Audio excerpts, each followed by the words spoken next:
Hey everybody, Professor Snart just checking in here as we look at the due date for Unit 6, which is today, Monday, as I'm recording this, locating secondary sources. So I've already mentioned in the previous unit, or the previous announcement, that this unit is one of those ones that's pretty simple and straightforward, but is just getting us to practice one of the kind of core skills that we'll use for the class. So what I'm going to do, actually the first thing to mention is that it's taken me longer than normal, so I apologize for that, to get the Unit 5 summaries graded and back to you, but they're all done. And so what you want to do, as in the past, is obviously you can check the grade, the number you got, but also be sure to open up the file that I sent back, because that'll have comments, questions, corrections, all that kind of stuff. And the writing assignment then was worth 50 points, but again, the major point value for the course is really in the essay. So even if you didn't do particularly well in the summary, what matters is really less the points and figuring out why you didn't do well, particularly if there were, in-text citation errors, or MLA problems, or the works cited problems. That's the stuff you want to fix, figure out how to fix for those the essays that we're doing. So really, again, not that 50 points doesn't matter, but the purpose of the exercise is really to draw your attention to those kinds of problems if you're not getting it right now, rather than having you do it in the essays where it counts even more. So the main thing you want to do is be sure you've looked into that file, and if you've made mistakes, be sure that you understand what the correct way to do again, whether it's citation, formatting works cited, anything like that. And if it's not clear, just be in touch with me, and I can definitely, take a look and sort of walk you through getting it right. Okay, so I'm going to look forward a little bit here to Unit 7, which is our first essay assignment. So you'll notice right away that it's due not Thursday, which is kind of our usual routine, but actually next Monday. So you have an entire week to work on it, and if you think about the fact that we're in an 8-week class, that's almost like 2 entire weeks to be working on the essay. So you have a lot of extra time here, and like I say, in the unit itself, Unit 7, you really want to make use of that time. So just putting things off is kind of defeating the purpose of getting that extra time to be working on the essay. I'm also going to click myself into the unit then, Unit 7, which is essay number 1,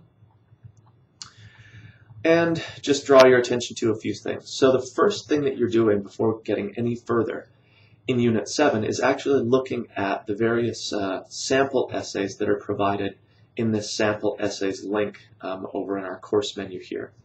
So what you'll find is sort of like a visual and audio thing where there's some sample essays that you can click through, and then there's sort of comments throughout. You'll notice that it's my voice in there. It's just a project that I did for Norton, the publisher, same publisher as our textbook. So the purpose of the essay, or the sample essays, is to sort of get you used to the tone or the style that we're looking for. But note, and this is part of the commentary, is that there are actually some problems with the essays as samples, so they're not perfect.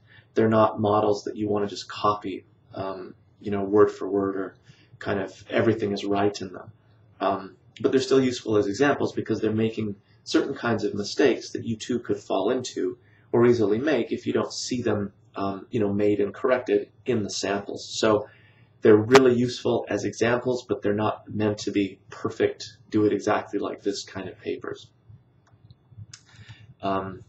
Again, the warnings to use the time, some fun Lego animation you can check out. So essay number 1. Okay, the first thing to note is that we don't use secondary sources for this one.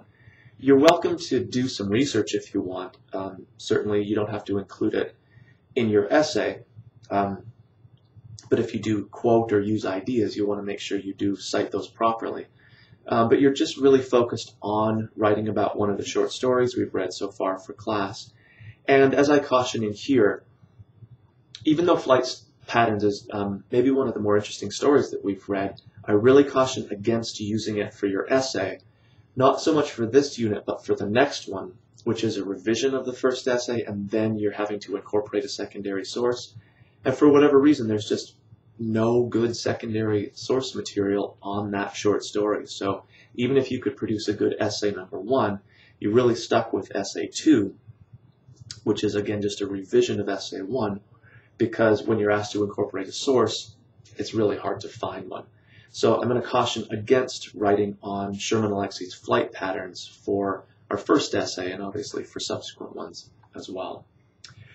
So the prompt, the choices are pretty straightforward here. Again, 3 to 4 page essay, so really fairly limited in scope and length.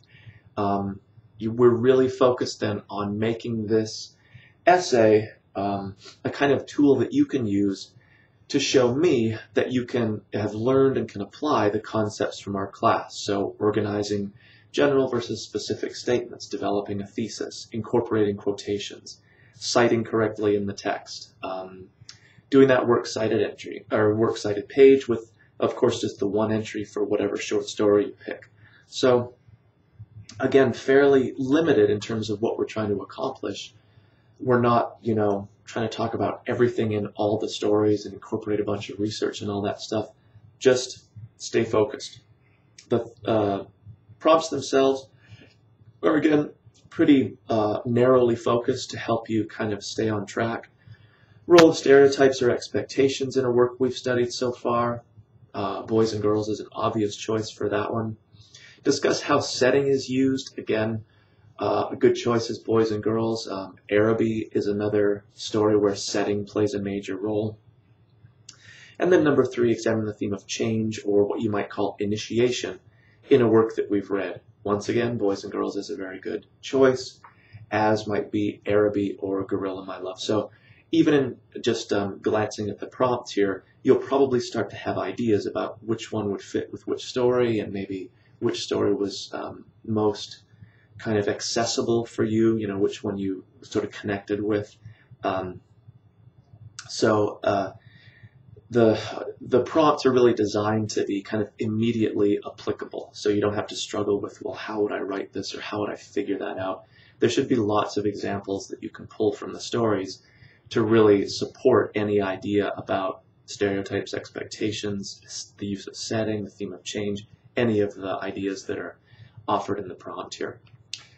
Okay, and then there's a big old warning here about obviously what is really, taking center stage here is getting the Mla citation part right. So that means we're not even concerned with the research for this essay at this point.